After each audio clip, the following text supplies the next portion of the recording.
The Moon in My Pocket, Life with the Romanies by Rupert Crofte Cook. Read by Nicola Edwards. The Moon in My Pocket, Chapter 1. Approach to Little Egypt. I came to the gypsies by my own way, and conscious that it had been well trodden.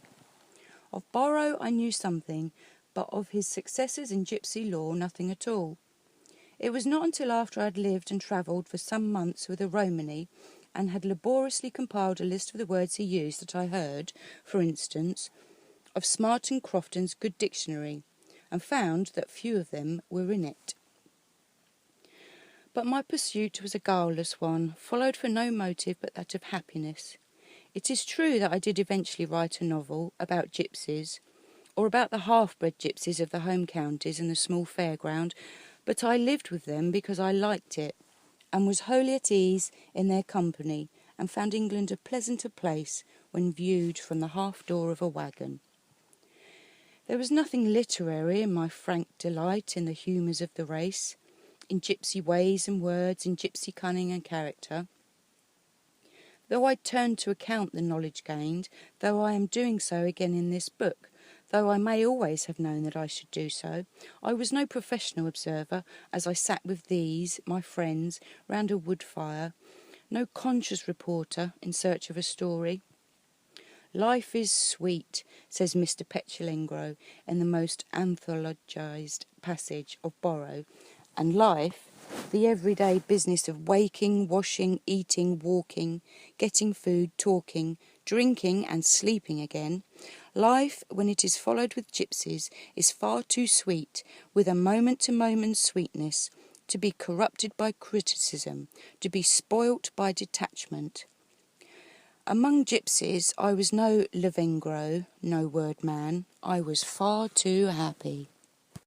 I believe that I have a certain knack of perceiving in any people what is truly racial, and learning to love just that.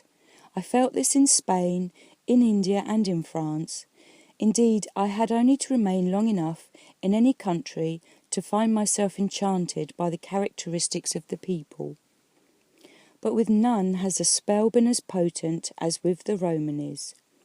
Their natural dignity, which is only heightened by their fluttering rags, a certain primitive nobility which their ignorance and naivety do not blunt, the secretive ways of them, their sudden comings and goings, which are unaccountable even to themselves, their personal grace, suppleness, strength, their improvidence and generosity, their gaiety, their love of old and simple pleasures, and their blank indifference to the mechanical and organised entertainments of the age, their sly yet noisy humour, their almost apish gusto, their touch of the fantastic, the exotic, both in their appearance and in their nature, which silhouettes them against the grey background of industrial England. The gypsy is a happy wastrel.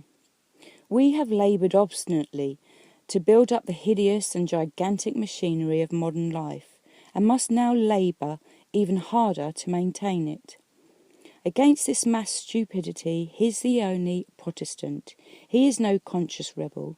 He has no theories of conduct. He does not know that he is fighting the nauseous modern drift. He merely eludes it, eating only when he needs to do so, and living far from the bourgeois slavery of working hours and rules and wages. But, unknowing though he is all we have left of rebellion, the only inhabitant of our sick and smoky country who loves freedom enough to fight for it. So I have found him as I have come to know him, and my way to him has been as devious and individual as his own movements. I did not track him down. I did not find him through books. I was not primed with facts already learned about him or theories waiting to be tested. I fell into Romany life as naturally as a man goes to his hereditary calling.